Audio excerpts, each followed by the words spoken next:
Hi friends, మేమైతే కత్తెరసాల మల్లికార్జున స్వామి టెంపుల్కి అయితే వచ్చినాం.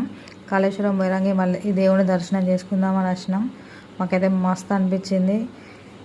కొమరవెల్లి ఓదెల ఎలోన్తో పోల్చుకుంటే దేవుని బాగా దగ్గర నుంచి దర్శనం చేసుకున్నాం. పాదాలు దాకా తీసుకుపోయిండు.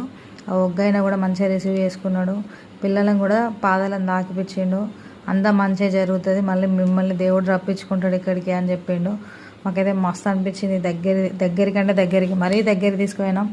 అంత కొమరవెల్లి దగ్గర కానీ ఇక్కడ కానీ మేము పోలేదు. ముందు అల్లుబండి ఉంది చూడండి, మన మనసులో ఒక కోరిక కోరుకొని లేవాడితే ఆ కోరిక తీరితే పాతుకుంటుంది అని ఆయన చెప్పిండు. నేను ఫేక్ అనుకున్నా, కాకపోతే నేను నా బలవంతు ఉపయోగించి దాన్ని లేవట్టిన అది నేను లేవలేదు. మీకు నా ఫేస్లో ఎక్స్ప్రెషన్ కనబడుతుంది చూడండి, చెమటలు పట్టినాయి అయినా కూడా లేవలేదు అది.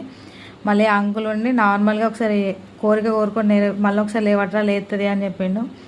లేచింది, నాకు మంచిగా అనిపించింది. మా ఆయన కూడా నమ్మగా సేమ్ తను కూడా అదే పని చేసిండు. కానీ తను ఎంత కఠినమైన కోరిక కోరుకున్నాడో, కానీ అది నెరవేరుతో తెలియదు. నమ్మకం ఉండి పట్టుకున్నాడో లేదో తెలియదు. కాకపోతే ఆయన పట్టుకున్న వెంటనే లేచి వచ్చింది అది. కాకపోతే తను అన్నాడు ఇంటికి వచ్చినాక, అది లోపల ఏదో లాక్కున్నట్టయితే అనిపించింది అని అన్నాడు. ఇక మన లోపల నమ్మకం ఉంటే జరుగుతుంది అంతే.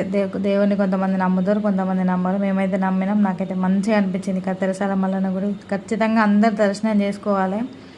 మంచిగా ఉండే గుడి అయితే మస్తు ఉన్నది. ఇంకా సట్టిలో ఇంకా మంచిగా ఉంటుందట. సట్టే అంటే సంక్రాంతి టైంలో మంచిగా ఉంటుందట. Bye friends.